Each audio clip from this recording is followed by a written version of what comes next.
I'm Dave Carty, the legislator for District 8, and of course Eva Marie is the legislator for District 2. So welcome everybody. We hope next year we'll be meeting in person again. So kind of just as a overview, we hope to have presentations from Kelli Mosteller, Dr. Mosteller from the Cultural Heritage Center, Justin, and then getting some feedback here. And then also we have 3 crafts planned. So one of them is with Natalie Mitchell Fuller in Portland, one with Bill Anderson, and you're in Maine, is that correct? I don't know where you are, Bill. Georgia. Georgia, a little different. Carrollton, Georgia. Well, just a little bit different.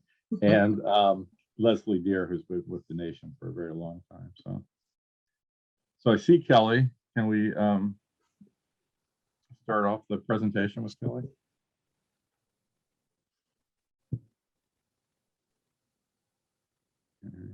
You're muted, Kelli.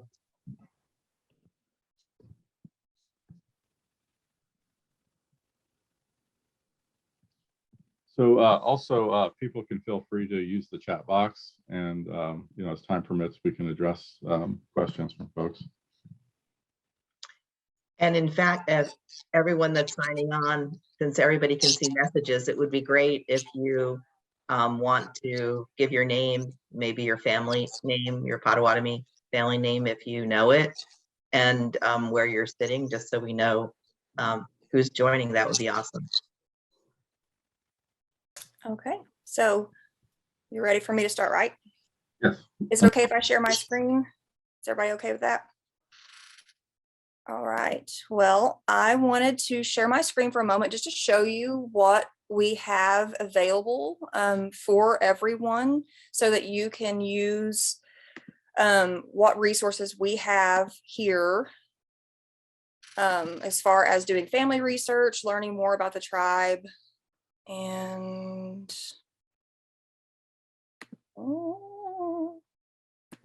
why is it not coming up?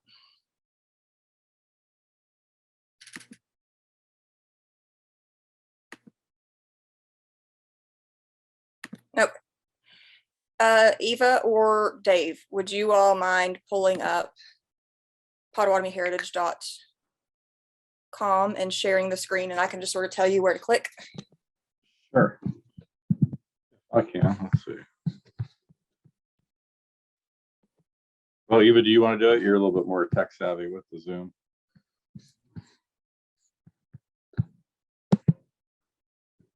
You're muted, Eva. Yeah. All right, so Kelli, where am I going? PotawatomiHeritage.com.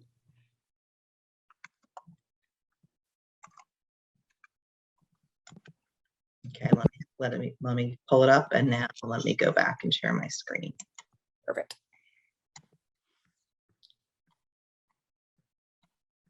Okay. All right, here we go. So this is, of course, our main culture website.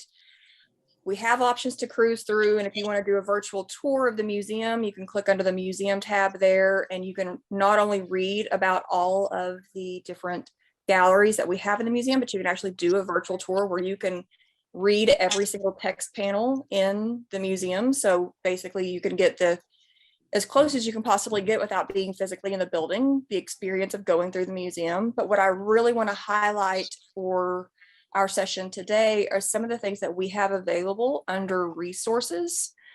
So Eva, if you click on that, you'll be able to see that we have a lot of options available. One of the ones that I would like to point out first, which is because it is the week of Veterans Day, Eva, if you don't mind going down to Veterans and clicking on that. This is a page we have recently updated. We actually rolled out a new update for it this week. And if you scroll down, you'll be able to see that you can see everyone. Now, we're still updating all of the data on this. So if you have a family member who's on the Veterans Wall of Honor, we are working on making sure that they all get moved into this website. And that will be happening in the next week or two. So what you're able to do is go type in if you have a veteran in your family, and if we have their information, you could type it in. You could search by the individual's name, you could search by honored family, you could search by war, military branch, if they are a POW or someone who's killed or missing in action. This is something that we need you all. We need your help with this. Far too often, tribal members, especially family members of veterans, assume that we automatically have your loved one's information. That isn't something that we have any way of getting on our own. So this is information that we only have about our tribal members if it is submitted by the tribal veteran or their family. So if you know of someone in your family who served and we don't have their information and they've walked on, we need you to help us by getting that information to us. If you have a loved one who's still with us and they haven't submitted their information, encourage them to do that. Right now, we're in the midst of revitalizing the Tribal Heritage Project. Some of you may have actually done interviews for the Tribal Heritage Project or heard about it. It was something we really focused on from 2005-ish until around 2010. And we've always been doing interviews, but we haven't really had that really hard push. And now that we've come out of COVID, coming out of COVID, but we're in a position now where we can actually have people back in the building. We are really pushing to get as many interviews with not only our tribal veterans, but really all of our tribal elders as well. We're having a really hard focus right now on people who are 70 and older, but that doesn't mean that we don't want your story if you don't fall in that age bracket. Those are just the ones that we are making an active campaign to try to make sure we get your stories. So if you fall into that category, please reach out to us. You can email, you can call the main number at the Heritage Center. You can email me. We have a lot of ways that you can reach out to us, and we can set up interviews any way that you're comfortable. If you're close enough to us, and I know with the 2 districts we're in now, that's probably not going to be most of you, but if you're planning on coming in for a festival, we could do your family interview then. If you have the option to do Zoom, you're all here today, so I know you have a camera and you have some familiarity and level of comfort with Zoom. We can do your family video and your individual interview over Zoom. We can make anything work. I think what we've learned over the pandemic is we can't always assume that we're going to have tomorrow. We can't always assume that someone that we want to hear their special history and story will be able to make it to the next festival. That is a reminder that we got in a very overwhelming way the last 2 years of having to miss those festivals and being so far apart and having so many who walked on. So this is something that we're really doubling down our efforts. Many of you probably got our postcard in the mail, and you've probably been called or emailed by the staff at the Heritage Center. So if you fall in that category, you have a family member that falls in that category of a tribal veteran or someone over the age of 70, please have them reach out to us and we will find some way to get their family history and story recorded. Any questions about this? Or Dave or Eva, do you have anything you want to add as far as, just sort of reaching out to your constituents about how you want them to participate in this? So Kelly, I had one thought. I had gotten a note from somebody in District 2 saying that one of her relatives certainly fit within this category of veterans who, should be honored, but because he was experiencing PTSD as a result of his service, he would not be someone who would be interested in communicating about it, over Zoom, doing a video, talking about it, but was paper available. And from what you're saying, it looks like you can provide information through a variety of different media. Yes. Could you do a paper interview where you just wrote about your experiences? How would that work? Absolutely. So if you go up back to the top of the page, Eva, and there will be a little button up at the top that says submit, right? Just right there in the middle. If you click on that, it actually gives you a PDF form where it will ask you the questions at the bottom that right there where you can download, here's the form that you fill out, and we'll start to ask you those questions about where were you stationed, what was your basic training location, what campaigns were you in, tell us about your rewards, those, and then memorable moments, stories. This is something where we have a tribal veteran who is experiencing, as Eva pointed out, we've actually had several. Many of our Vietnam vets have expressed to us that they really aren't comfortable sitting down and talking about these things on camera and in front of other people. Absolutely. We have this form that they can fill out. In lieu of that, we can also do audio only recordings. Some people don't like when that light comes on the camera. It makes them feel very uncomfortable. So we can do audio only. We can also do an interview where if it's better for you, you actually do the interview with a loved one and then submit that to us. So we are really willing to work with any method that makes an individual feel comfortable giving this kind of information. Also, you have ultimate control over how it's used.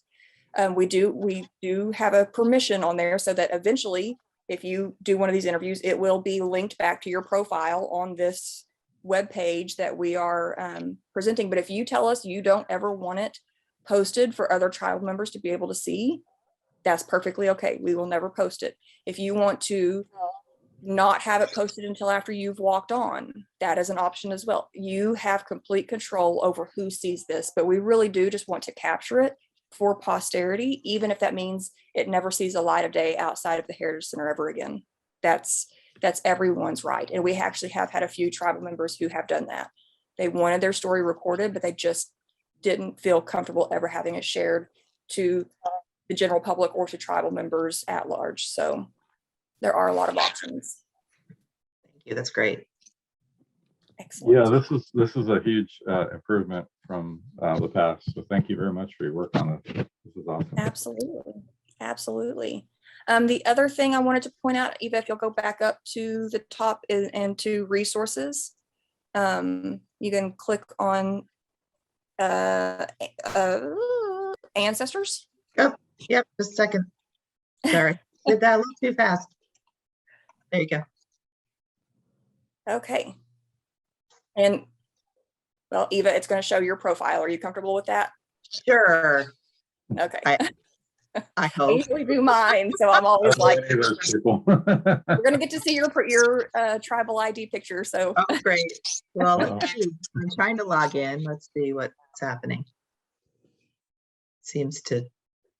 if not, it's not a big deal, because what I can tell people is if you do what Eva is working on doing and you go in and you log into this is what we used to refer to as Mesodenuk. We changed the name over to Ancestors for a variety of reasons.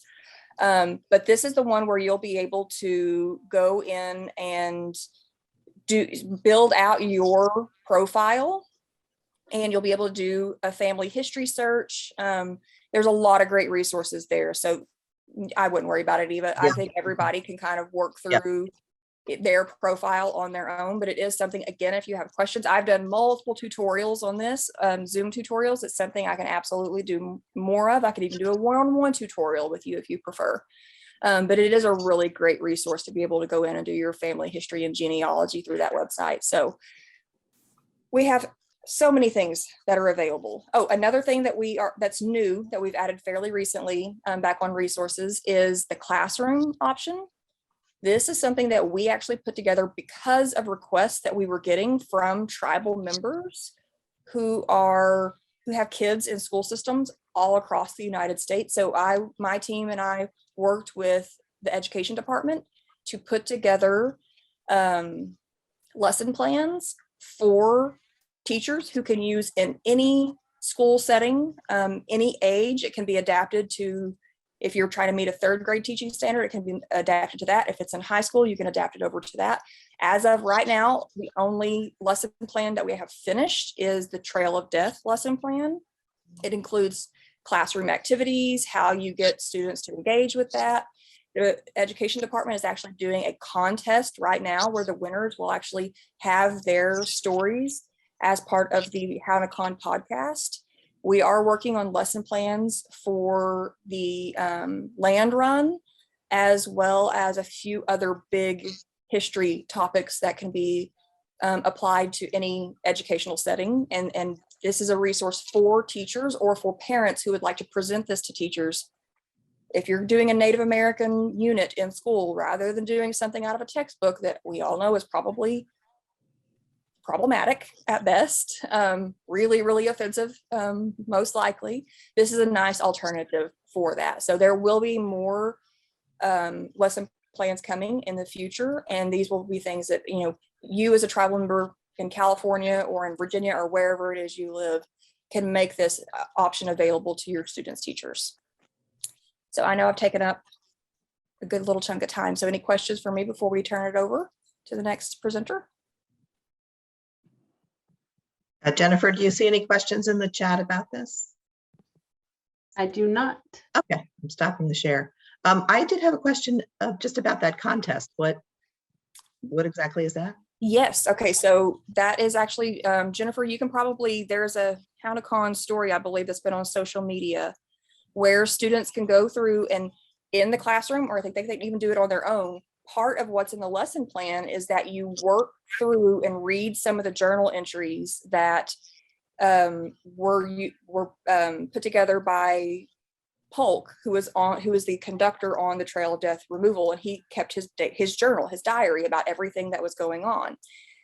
And so we explained to students that the reason you are hearing only from non-Native people about this removal was that, you know, first of all, no one was asking the Potawatomi what they were going through. No one was writing that down. No one was documenting it. Also, our way of traditionally passing down those histories and those experiences were through stories and oral tradition and passing it down from generation to generation through storytelling and through talking about it. So rather than having them write a paper, we actually have them record as they work through and read about what the removal was like, what they may be feeling in an audio file to keep that oral tradition element alive.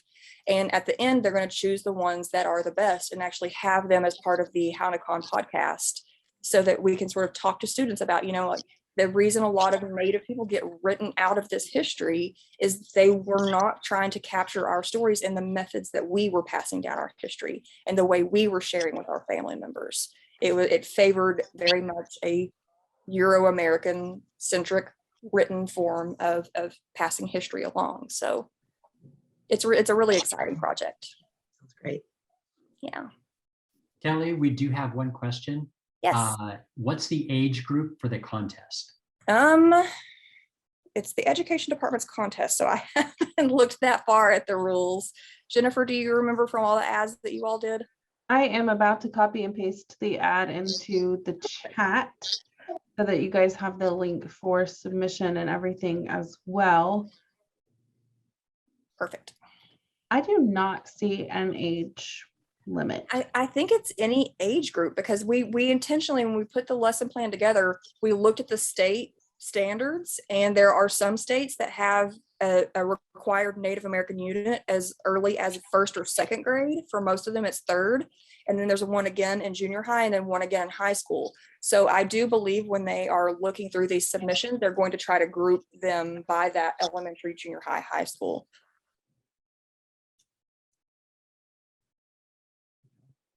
Okay, well, if there are no other questions. All right, thank you. No, I'm glad. Glad. Eva, were you going to talk about the ARPA funds? Yeah, I can just do that really quickly. We just, since I think last I looked, let's see how many people are here. 56 people are currently on, and that may be the panelists too, but I think we had as many as 90 some folks that were registered, and I know that includes families. So hopefully some more people will join, but we figured it's a great opportunity to make sure that everyone knows, if they don't already, that there is a second distribution of funds that the nation received from the federal government, from the Treasury. And that information is just like right in your face. If you go on to Potawatomi.org, the first thing you see, you've got to actually click through the information about the ARPA funds application. So if anybody here would be more comfortable not doing that and want a paper application, just let Dave or me know, and we can send that to you. You can also, there's also a phone number that you can call to make an application. So basically, since as Kelli was suggesting when she was speaking, all of us have been impacted by COVID. The basic statement that you make is that to qualify for the funds, that you're a tribal member and you've been impacted by COVID. And then the payment is $1,400 per individual. So that means that enrolled children are eligible for that payment. Of course, elders, all of us who are enrolled are eligible for that. And the last that I think we had gotten a report, Dave, something like 30,000, maybe I'm mistaken, but I think 30,000 people had already received a distribution. So that's a substantial portion. Quite a few That's almost people. everyone. So Yes, I'm not you're sure. probably preaching to the choir here, but if in case you hadn't seen. So just to mention, it's you have to have been enrolled prior to February of 2021. That's the one caveat. And I know some people got their paperwork in late for their children. Yeah, and documentation is no documentation really required. It's just an attestation. So would really strongly recommend that people do apply for those funds. It's very, very helpful, especially with the current economic situation. So also wanted to mention that Chairman Barrett was going to be here this morning. He's got apparently the city of Shawnee's digging up his front yard and his driveway right now. He's got a major plumbing problem. So anyway, so we wish him well, but he wanted to send his regards and say he wishes us happy meeting, and he's praying for us, and we should be praying for him and his plumbing issues. So all right, Justin, are you ready to roll here?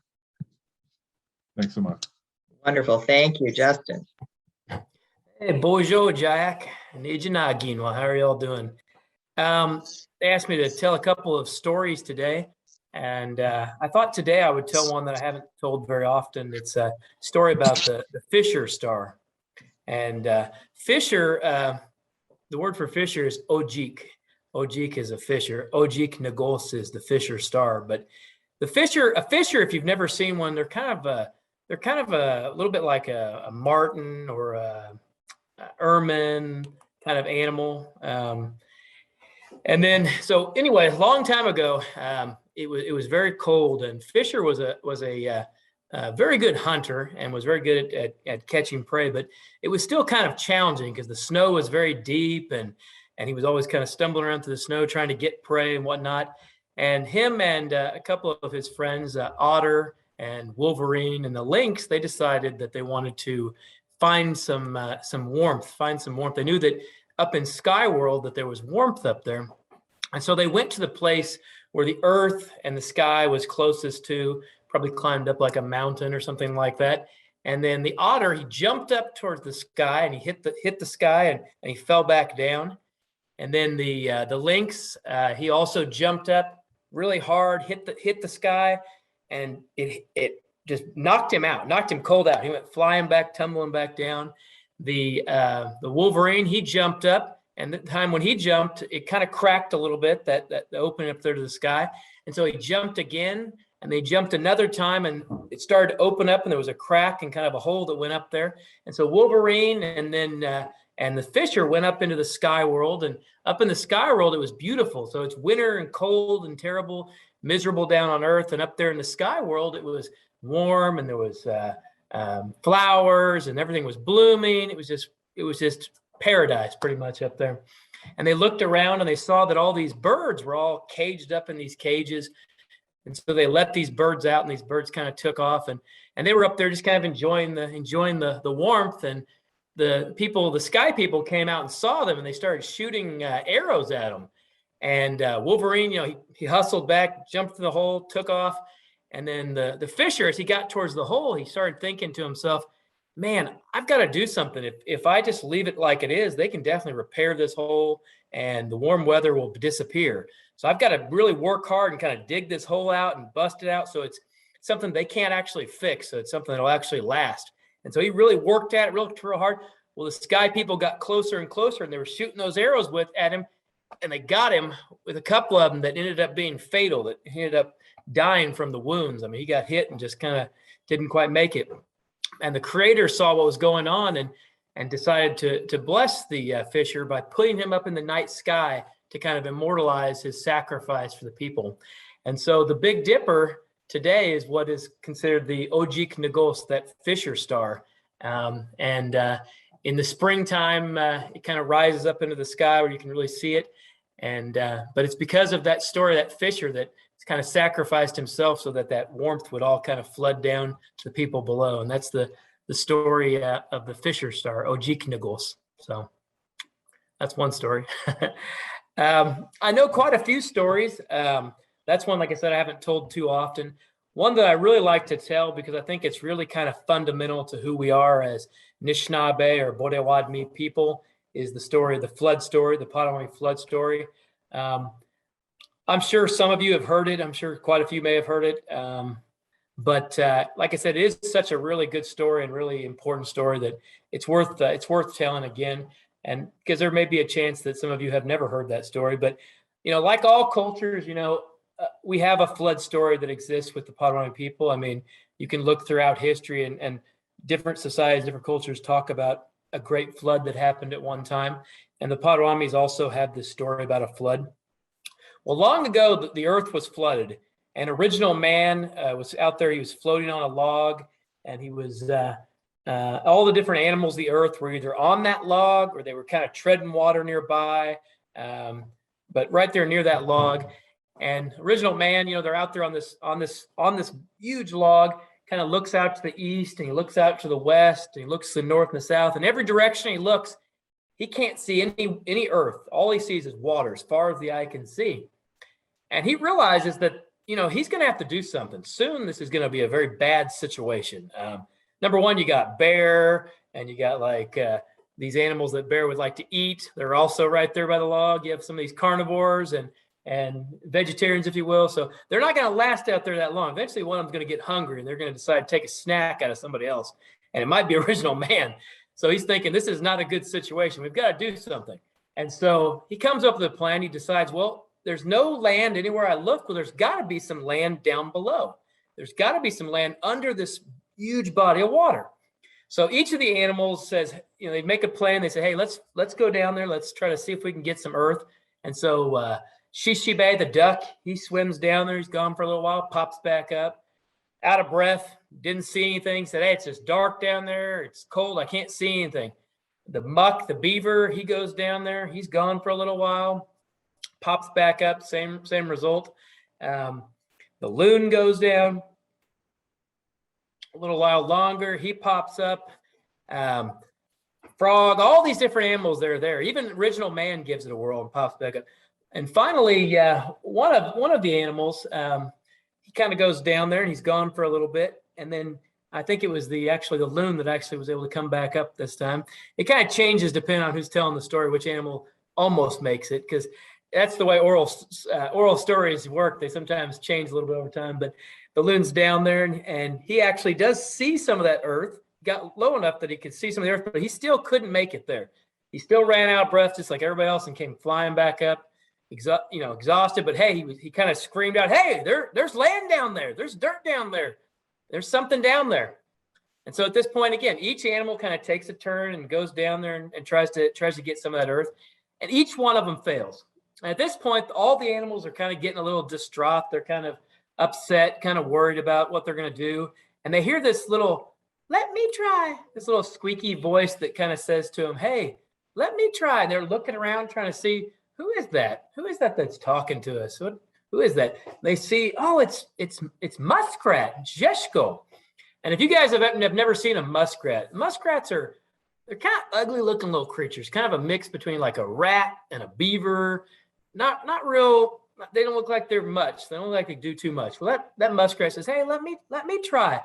Oh, and everybody just has a good laugh about it. And they kind of josh him a little bit and joke with him. Oh, if the mighty bear couldn't get down there and the beaver couldn't make it and the loon, these really great swimmers, the duck, they couldn't make it. You think you're going to make it? And he's like, well, let me try. Let me give it a whirl. Let me try. And so he goes down there, he's swimming, he's gone for a little while. little while longer passes, a little while longer passes, a little more time passes. At this point, everybody up on the top side is starting to get a little concerned. They're kind of thinking, man, maybe we shouldn't have been so hard on Zeshko the muskrat. Maybe we should have given him a little more, kind of gave him a you can do it kind of speech instead of being like, oh, you can't make it. You're never going to do it. And we're like kind of feeling guilty for how they treated him. And so then a little while longer passes, a few bubbles kind of come up to the surface, and then up kind of floats Zeshko. Now, depending on the audience, if it's a group of kids, I usually say that he almost perished. Or if it's adults, sometimes I say he perished. But they grab Zeshko's body, and they kind of place him up on that log. And he's got his little hand just squeezed real tight. And they kind of just take it, and they just undo his hand. And then inside there, sure enough, he's got a little bit of dirt in his little paw. Well, what ended up happening was Zeshko, just like the rest of the animals, he swam down, swam real hard, got to that point kind of where Loon was at, where he could see that ground down there, but started to run out of air. But he realized that he was it. It was him or nobody. He had to do it. So he just kept going, even though he's getting ready to run out of air. He just kept swimming, reached out, grabbed some of that dirt, started back up, and just kind of passed out and floated back up to the surface of the water there. And so they took that dirt and they said, well, what animal can live in water and also live on land that maybe can bear this, that we can put this earth on and we can, have maybe a new place to live. And Turtle, Shike, said, hey, you can put that dirt on me. You can put it on my back. And so they put that dirt on the back of Turtle. And then the winds kind of started howling. All the dust and all the particles that were up in the air just kind of started swirling about. And this new land started to form. And that's why today we call North America Turtle Island. So that's the Potawatomi flood story. Okay. Well, I'll tell one more here. I don't want to take up too much time. Let me see here.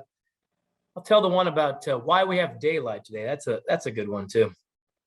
So a long time ago, a lot of these stories start that way, a long time ago, but long time ago, Benoi, long time ago, it was Gishka Pakonyak Gabe Gijak. It was night all the time. It was darkness all the time. And some of the animals, they really thrived in the darkness. The bat, he could see really well in the dark using his ultra, or what do you call it? You know what I'm talking about, where you send out the signals and voice. I don't even know what the word is in English. Sonar. Bat can, thank you, Miigwech. I was struggling there. I was like, what is that word? Sonar, Miigwech. So bat, he's really great at night. Owl can see real good at night. You got a few other animals like maybe raccoon, things like that can see pretty well at night. But then you had a lot of animals like Wabozo the rabbit and Suxy the deer that kind of stumble around a little bit. They're not the greatest at seeing in the nighttime, or when it's dark, if you will. And so these animals were getting kind of wiped out by these animals that could see really well. I mean, owl could just swoop in and just take off with Wabwinoji, a mouse, or take off with a Wabozo, a rabbit, and they wouldn't even see him coming. So they were really starting to kind of disappear. There were starting to be just a few of them left, and they said, hey, we got to do something. We got to figure this out. This is not working. So they said, hey, let's have a meeting. They got all the animals together. And back then, the animals could communicate. They could talk to one another. They say long ago, even our people could understand the animals. But these animals, they could talk to one another. And they had this meeting, and they kind of made a decision. They said, let's have a contest. Let's have a contest. And the winner will. So if basically what they're going to do is they chose a champion for the darkness or the dark times. And that was going to be Kokoko the owl. And they chose a champion that wanted it to be, bright or visible, more visible. And that was Wabozo the rabbit. And what they decided was they would go back and forth, and they'd have this contest. And what would happen is Wabozo the rabbit would say Wabin, which means morning. And then Kokoko the owl would say Debucket, which means night. And they would just say this back and forth. And whoever messed up, that person would lose. Now, if Wabozo the rabbit won, there would be daylight or light half the day, and there would be darkness the other half. If Kokoko the owl won, then it would remain dark all the time. And so they started out, Wabozo said, Wabin, and then owl, Debucket, Wabin, Debucket, Wabin, Debucket, Wabin, Debucket, back and forth. Whole day passes. They had everybody under the sun that was watching them have this contest. But by day one, everybody started to get tired, and everybody's like, okay, whatever, whatever happens. Day two rolls around. Same thing, back and forth. Rabbit says, Wabin, owl, Debucket, Wabin, Debucket, Wabin, Debucket, back and forth. Whole next day passes. A third day passes. Now at this point, I don't even know if anybody else is hardly watching. It's just rabbit and owl, back and forth, back and forth. But I will say that by that third day, things were definitely slowing down a little bit. It was more like wobbin, kind of no debucket, and they were kind of almost even falling asleep in between turns. A fourth day hits, fourth day arrives, and they are just exhausted. It's really going slow now. It's kind of like people are like shaking them to keep them going. Okay, wobbin, yeah, that's it. Debucket, back and forth, but very slow at this point. And finally it comes to the owl, and the owl's like, wobbin. And so the owl messed up, and he says morning. And so because of that, because the owl lost the contest, today we have half of the day which is light and half of the day which is dark. And that's why we have daylight today, because of this contest. Okay. I don't know. You want me to tell another one? That was great. That was a great one. And thank you for the flood story. That's details are good to hear it again. Really appreciate it. Flood story is a good one. I had a quick question rather than a story. Somebody had just texted me about, since everyone's in their home, like, could you tell people what your understanding and teaching is about like smudging your home? Yeah, I could talk about that. Smudging your house. I mean, the idea, most people will use sage. The sage will kind of cleanse your house. It'll kind of get rid of that negativity. It'll kind of get rid of that sickness or whatever that's in your house. It can also help out if people are having like really hard times, like maybe they're mourning or they're really sorrowful, like something bad's happened. Maybe they've lost a loved one. They're really dealing with the grief really hard. You can use that sage to kind of smudge yourself and kind of take care of that bad feeling and kind of get it away from you. And the way that we smudge, for those of you that don't understand what smudging is, it's taking, and some people will use all four of the medicines and put them in the conch shell or like in a shell, but we'll usually take like an abalone shell, we'll put some sage in there and we'll light it. And if you have an eagle feather, you can kind of use that to kind of spread the smoke to others. And if it's just yourself, you can also just kind of bring it in towards yourself. I usually start by kind of bringing it up towards myself and then kind of down the side and just kind of towards. It's weird. If you do it enough, you almost can feel it when you don't even have the stuff. Like I almost feel like I'm better. I feel better just by the kind of the residual memory of doing it that way. And it really is, it's a wild thing, But anyway, back to smudging your house. What you want to do when you smudge your house, though, is you want to make sure that if you're trying to get rid of some negativity or get rid of maybe some illness or whatever out of the house, you want to make sure that you start in one point and make sure that you hit every single room. So don't leave a room. Don't be like, oh, it's the closet, I'm going to let it be. If you really want to cleanse the house really well, make sure you go from room to room to room, closets, everything, and kind of methodically work your way around to a point where you can kind of go out of the house, maybe a back door or something like that, and then finish off back there. That should get rid of all that negativity or bad spirit that might be within your house. And myself, what I also like to do is follow it up with sweetgrass. Sweetgrass attracts positive energy or positive spirits, good vibes, if you will. And I like to smudge the house off with sweetgrass afterwards. I also personally have sweetgrass that's on each of my entryways to my house. If you ever were at my house, like the front door right above it, I have sweetgrass that hangs right there. The side door, I've got sweetgrass. The back door, I have sweetgrass. That's just to protect my home, if you will. So that's a little bit about smudging, I suppose. But like I said about mourning, I was at a Potawatomi gathering one time where someone was really suffering with some stuff and came to the actual event and was crying. And as soon as people saw him, they ran over with some sage, started smudging that person off, trying to get rid of that sadness and that grief that person was struggling with. So it is helpful for dealing with grief as well, that sage. So good question. And really appreciate your sharing that with everyone. Oh, yeah. And I might mention too, since we're all far in different locations, we do have a lot of tools for learning the language that are available to folks. We have an online dictionary at www.potawatomi.dictionary.com. It's really awesome. We've been adding to it constantly. It's got audio with most of the words. It has example sentences. What's nice too is you can also search for like just a part of the word. So maybe if you don't know exactly, maybe you kind of think you know the word and you want to search for it either in Potawatomi or English, you can just put like, part of the word out there and it'll find everything associated with that word. Or if you put in like horse, it'll find like ride a horse, fall off a horse, horseback riding, saddle, and also a lot of the words they have associated words that are listed with them, so that you hit on one word and you'll see all these different words that might be associated with riding a horse or whatever. There's also a lot of historical audio where you can listen to speakers that even some that have passed on, that you can hear these older speakers saying the words. Like if you look up the word Nektoshah, which is horse, there's like 6 or 7 recordings. There's also a point where there's cultural information on some of the words. A lot of our words, the language really is kind of a window into the past to see what was important to our ancestors and what continues to be important to our people as traditional Potawatomi people today. And you can hit on these cultural links on some of these words, and it'll tell stories about where this animal came from, or like if you hit on Nemosh, it might talk about how the dog was important to the people, or Sema, how we use tobacco in different ways, whether it be for praying or for offering to somebody to do a naming, and I think there's even a story about the origin of Sema up there. So there's lots of nice stuff up there. And we have 2 YouTube channels as well. If you can find them both, if you look for Justin Neely and Potawatomi Language. One is kind of more geared towards kids, and the other one's a little more geared towards adult learners. The one that has the kid stuff, though, there's about 35 cultural teachings that we did with puppets, which are really cool. A lot of people have really enjoyed those, like things like why the eagle is important to us, how Potawatomi people see the stars, what tobacco means to us as Potawatomi people. And a lot of these are a lot of different little cultural teachings that are on that YouTube channel. It's in a playlist that says like cultural teachings or something. And there's like 195 videos, I think, on one of the YouTube channels, and maybe like 250 on the other. So lots of stuff out there. We also have a online language platform, Moodle. We're starting to get away from Moodle and start to a new online platform called Tavuti, which we hope to have available here in the next 2 or 3 months, maybe even a little sooner.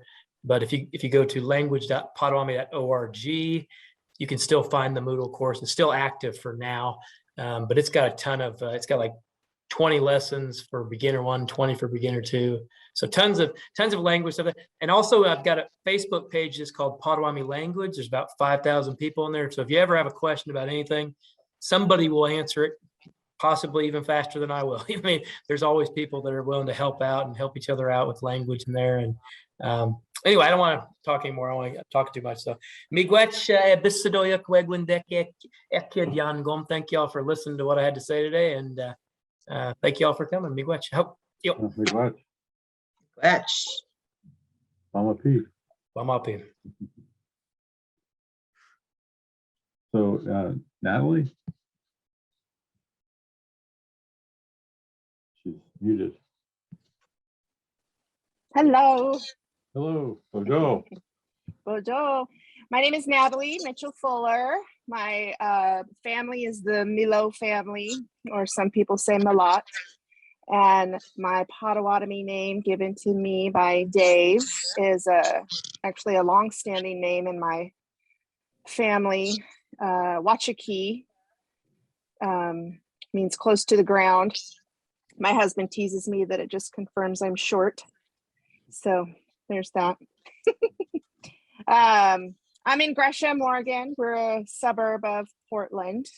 And I'm sad that we didn't get to meet in person. It's always a big highlight of my fall that really seems to kick off the holidays for me, is the gatherings that Dave puts together for us and seeing people. And I especially love seeing the art that people bring and news that Dave brings, and seeing new members come for the first time to just experience the connection and the knowledge. I know it's extremely important to me because I feel like I'm part of the lost generation of Potawatomis, where culture and tradition and language wasn't taught to me at all, and nor to my father and the generation before him.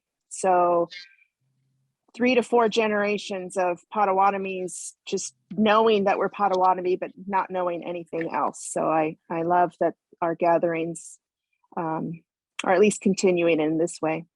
And I love listening to Justin's story. I have an embroidery business, and one of my projects has been making these towels I don't know if this is mirrored, if you can read that, but it's the turtle in Potawatomi language. Wouldn't And it? so I've been making these, and I use the Potawatomi dictionary that Justin referred to find the right word. And I would love to make sets of these for people. I just pulled a hedgehog off Oh, the That's totally embroidery machine. adorable. That I is haven't so ironed it. cute. Yeah, I love making these. And I make lots of really pretty, working on Christmas stuff right now. But I have, when I get done talking, I'll throw in the chat board my Etsy shop and my Instagram shop. I make lots of beaded jewelry too, and custom masks for folks. I make a really high quality mask. So yeah, feel free to reach out to me after this.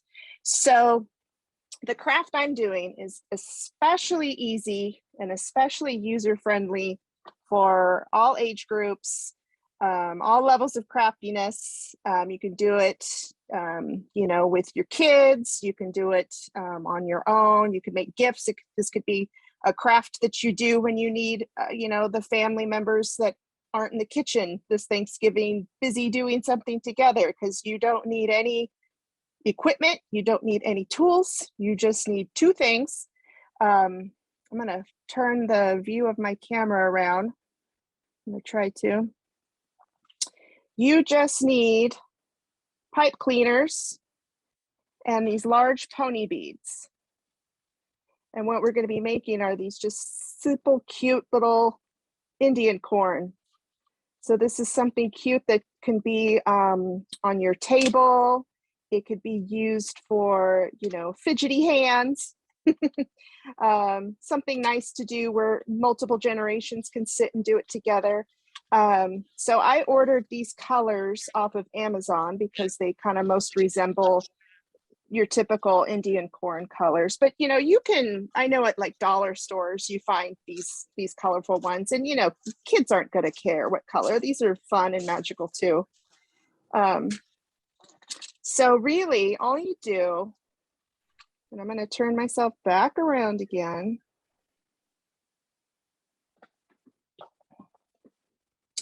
is you take 4 pipe cleaners. I chose yellow, but you can choose any color, what you have on hand or what you find at the dollar store. You take 4 and they're about 12 inches in length. Just put them together and just start to twist them in the middle, just a bit. Then I sort of separate them out like a little spider. And you just simply start putting your pony beads on in any pattern you desire, because as you know, Indian corn doesn't have any rhyme or reason. And I get to about 12 to 14 of these, depending on how much of the top you want or the size of your pony beads. And when you get to sort of all 4 of these, or all 8 of these little kind of spider legs, when they're all full, but not to the top, because you got to have some at the end, you just start folding it up on itself and twisting. And you've got, the little hairs that come out of the corn husk. And you can just sort of arrange them nicely. And if one didn't have enough, you untwist it, take some beads off, or vice versa. If you didn't put enough beads on and you've got too much at the top, you just throw some more on, and that's it. So this is something simple that, fidgety hands can do, something some family members can get together and just sit around the table and do while the kitchen's in full chaos. And everybody can take one home or have it, next to their little table setting. That's I think it. it's a cool craft, because you've got little kids can do it, and you've got elders with arthritis and that kind of thing, and they're not working with really fine motor skills. So yeah, thank you very much. Very cool. Thank you. So very simple stuff. You can find the supplies at any craft store, Amazon. You might even have it already in your closet, in your junk drawer. And yeah, and if you do have the color ones, you know, those could be beautiful too. Just really go for it. Sure. Somebody here, let's see.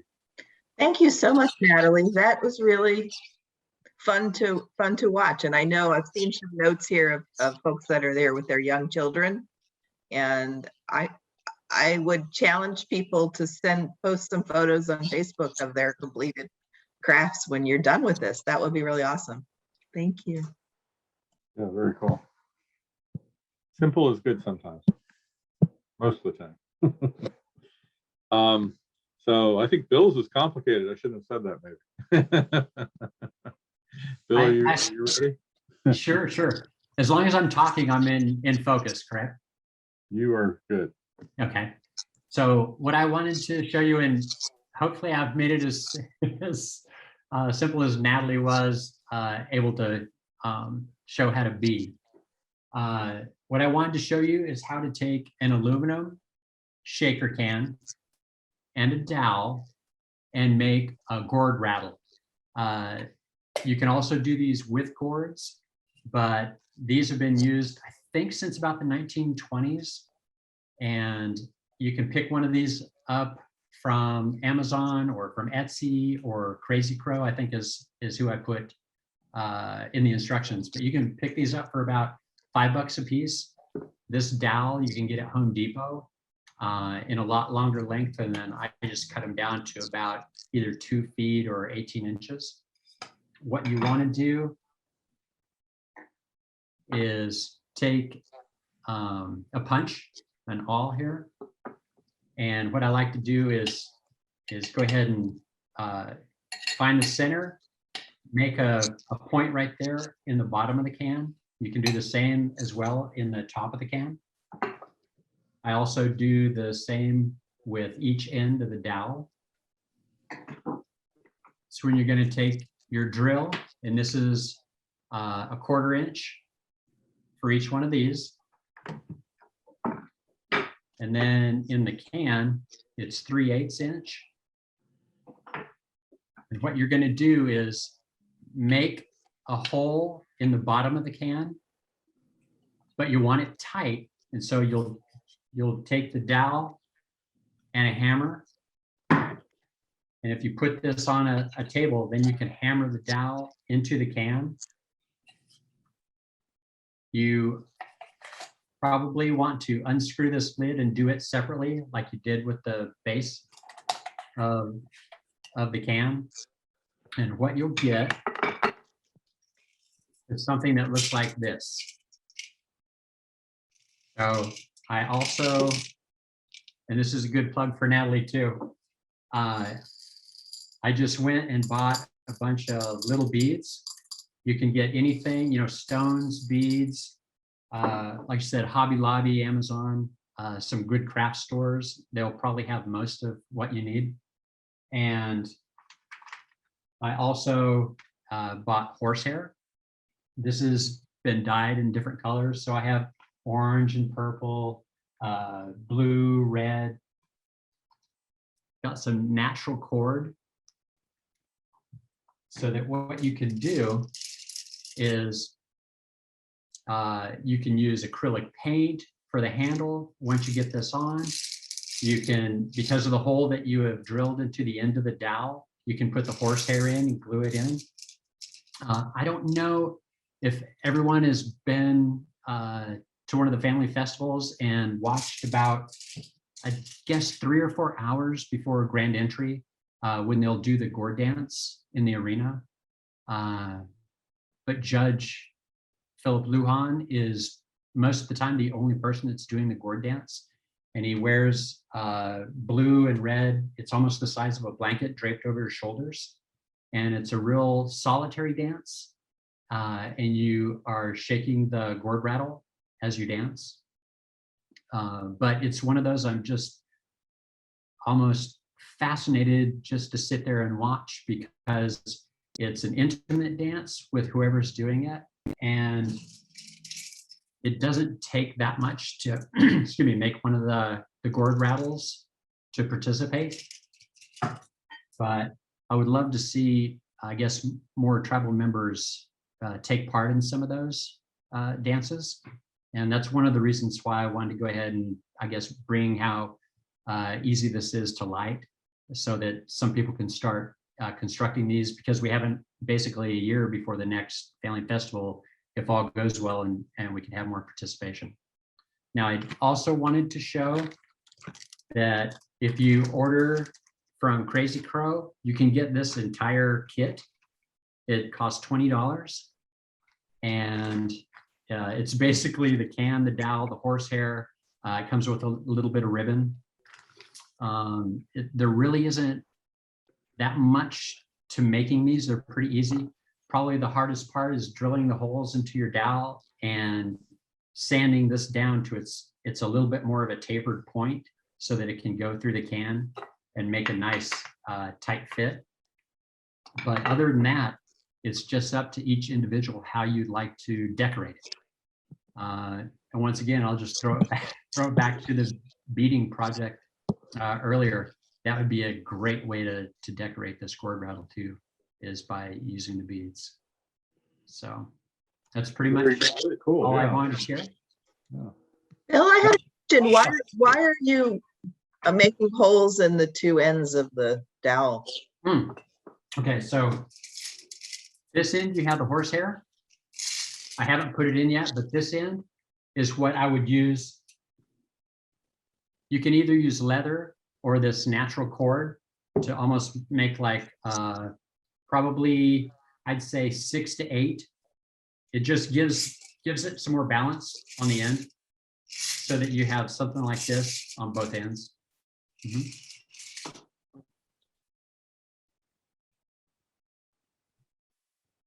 Bill, you had gotten some information, or you were looking for some information from Judge Lujan on why he gourd dances. And Yeah, if you get, I share haven't that. gotten a reply. Okay. But hopefully we can still connect up. Mhm. Like I said, because it is an intimate dance, and it was started by the, not the Potawatomis, but a different tribe. I wanted to see, he has connections to a couple different tribes. So I wanted to see where he picked it up. Yeah. Mhm. Well, if he shares that with you and he's willing to share Oh, with yeah. us, we'll make sure everybody knows. Yeah. Thank you so much, Miigwech. Miigwech. Somebody in the chat is asking if there are resources to learn more about gourd dancing and the gourd dances. That's one of the areas I had to look around a lot, because a lot of the writing that I have found, and I can share that PDF with Eva, and she can, send it out to the group. But some of these writings, I guess, that I found on it, they're pretty old.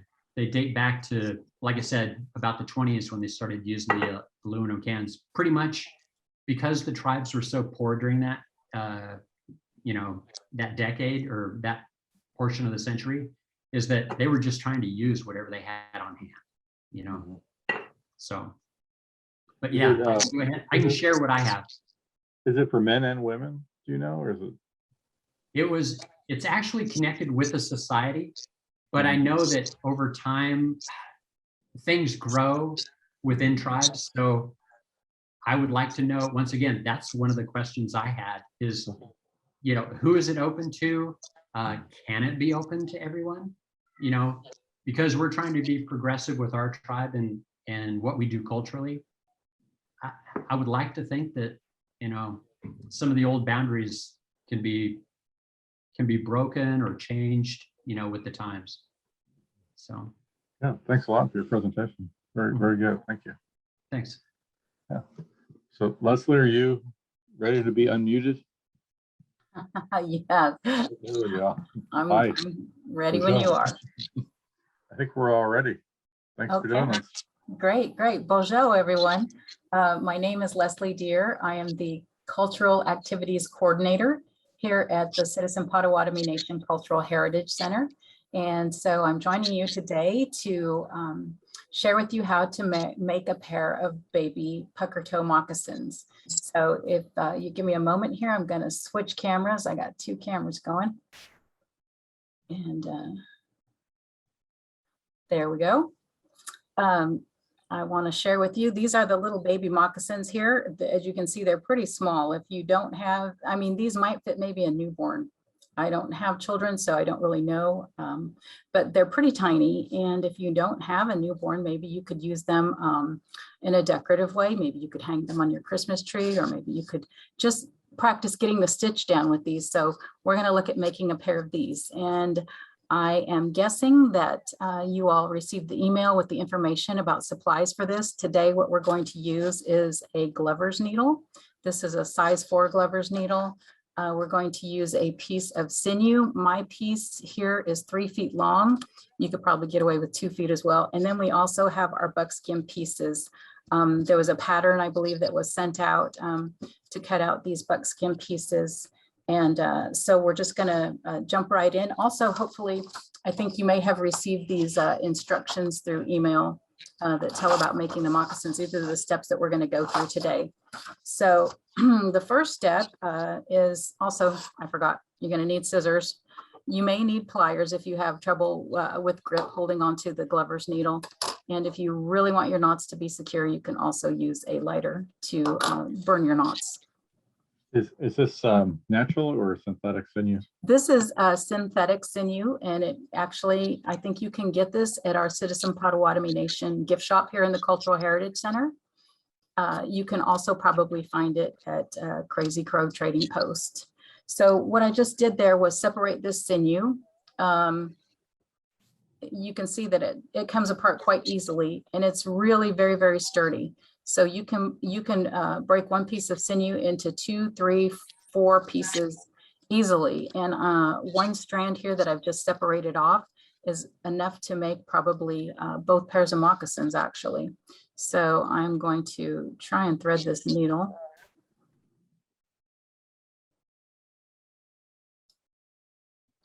This is where I get stuck. I'm glad I'm not the only one. Okay, so I'm going to leave one end longer and one end shorter. So I'm not actually doubling the thread. I'm leaving one short end and then one long end here. And I'm going to tie a knot in the long end of the sinew here. And I'm just going to tie it 2 to 3 times, enough that I think it's a big enough knot that it will not pull through the hole that the glover's needle is going to make. And so once we've got our knot in our sinew, we're going to take one of our pieces of our moccasin. And what I like about this is there's no right or wrong to which side you use on your moccasins. You can use the, this is commercial tan, so one side is real smooth and one side is more like suede. You can take your pick. You can have the smooth side out, or you can have, like I did in the example, the suede side out. So there's not really a right or wrong. It's kind of your preference.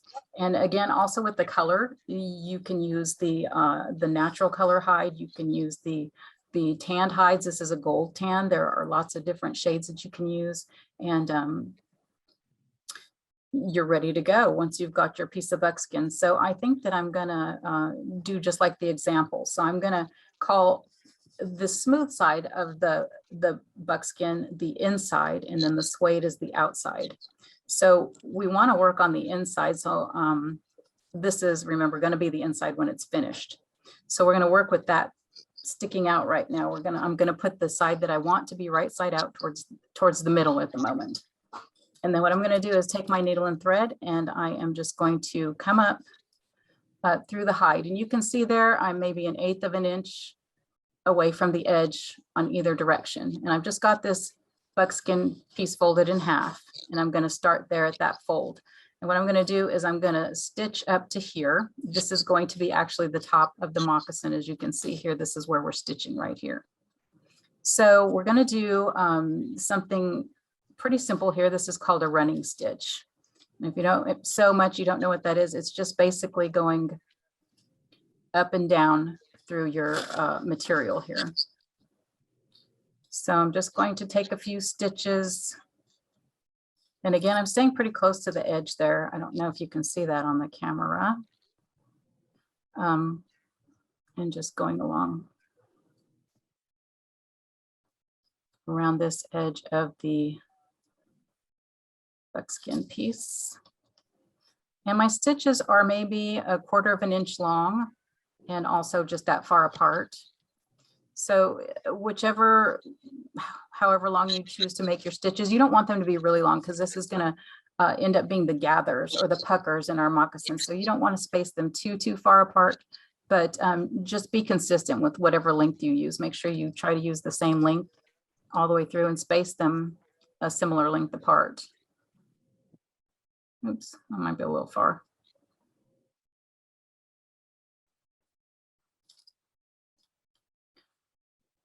And again, all of these instructions can be found in the handout that I believe Dave emailed to everybody.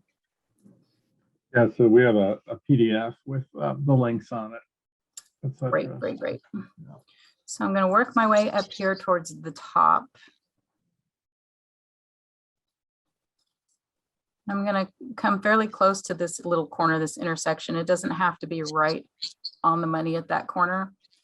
Because once I get up here is what I'm going to do. This is the fun part.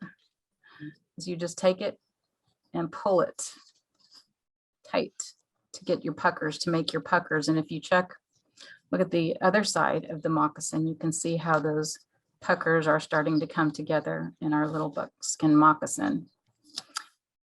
And if you've never made these before, you might look at them and say, those look really pointy. They look like some elf shoes or something, but once you put them on your feet, they will start to shape to your feet. So don't panic if you think they look like elf shoes. They will shape to your foot or the foot once they are put on. And there's also not really a left and right to start with. They will conform to your feet and you'll end up with a left and right. But to start with, they're just 2 identical moccasins. So what I'm doing now is I'm just making a loop. After I've gathered that up as tight as I think I can get it, I'm just going to make a loop. I'm just going to go through the buckskin once or twice here just to kind of try and secure that. And then I'm going, yes, Dave? I was going to say, if somebody does scale this up and to make an adult moccasin, how do you treat the bottom? Do you have something special that you do with the bottom? For the sole, the part that of your foot? Not usually. These are known to be soft sole moccasins. And so there's not usually, I mean, today with all the modern opportunities we have to embellish and enhance things, of course, you can do things. I've seen people glue things onto the bottom of their moccasins to make it a little more sturdy and not wear out as fast if you wear or dance in your moccasins a lot. Some people put insoles inside of their moccasins to give them a little bit of support. So there are things that you can do, but in general, of course, a long time ago, they would have just made them and worn them like this without doing anything else to them to protect the bottom. So you can wear your moccasins out actually really kind of quickly sometimes if you wear them frequently or do a lot of dancing or things in them. What I'm doing now is I'm just going to tie, again, I'm going to tie this off, tie this sinew into a knot 2 or 3 times again, just making sure that that knot holds and doesn't slip back through the hole from the glover's needle. And then I'm going to cut that off. And this is where you can use the lighter. It comes in just to, I left a little bit of a tail here. And if you use the lighter, because that's got wax on it, it just melts down and it ties it, it kind of melts itself into an actual bigger knot. And then that front part of the moccasin is done just like that. And you can see these will shape again. Once you have something in them, they'll start to form more to look like a foot. And then real quickly, we'll do the back side. We're going to seam up the back, and this is where the heel of the foot is back here. So we're just going to stitch up kind of parallel or even with our stitching on the front of the moccasin, so that way it allows the fold or the ears of the moccasin to hang down. So I don't have anything special that I do to mark it. If you are really, really perfectionist, you might have those tendencies to want to measure and square it off and get it completely even, but I just kind of eyeball it when I'm stitching up and say, yeah, that looks about even. And that's what I do. So again, I'm just going to take this same piece of sinew and I'm going to tie my knots off again. And if you've made 2 or 3 pairs of these, if you start to practice and make them, you'll get pretty quick. And especially these tiny ones, you'll see that you can get them done probably in 30 to 45 minutes. You could make a pair if they're already cut out. So I'll talk more about making adult sizes here when we get finished with our little sample. So these are the basic steps for construction, whether you're making little ones or big ones. This is construction, but I'll talk about pattern making here in a little bit. So this time we're going to use a different stitch, but again, I'm going to come up at that intersection, that corner there. And again, I'm still probably just about 1/8 of an inch away from the edge. And this time I'm going to do what's called a whip stitch, because we don't want to gather the back. We don't want it to pucker. So we just want it to close. We just want to attach one side to the other. So I'm just looping through over and over. I'm coming up from the bottom up through the top and pulling that through. And then again, I'm just looping back under, coming up through the top and pulling that through. A couple more times, coming up from the bottom, pull it through the top and loop that through. Up from the bottom, through the top, loop that through. And you can see I'm kind of getting close here. Got a few more stitches to go, but I just kind of keep an eye on that. I've been known to work on these and talk at the same time, and before I know it, I've stitched way up here and I have to back some of it out. So good to focus. I'm getting kind of close there. You can see getting up there, maybe a couple more stitches.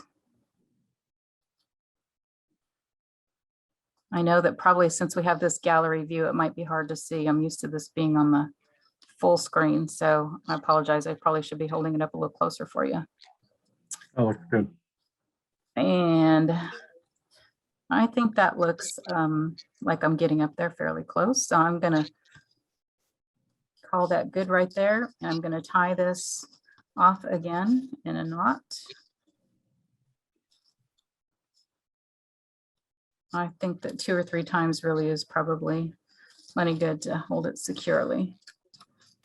And then again, I'm going to clip this off. And I will singe that edge off right there. Okay, so this is the inside, and now we're going to turn it out with the right side out. Remember, I wanted the suede side out, so that all goes to the inside. Turn it around to the right side, and then we can fold our little ears. These are called ears, the edges of the moccasin.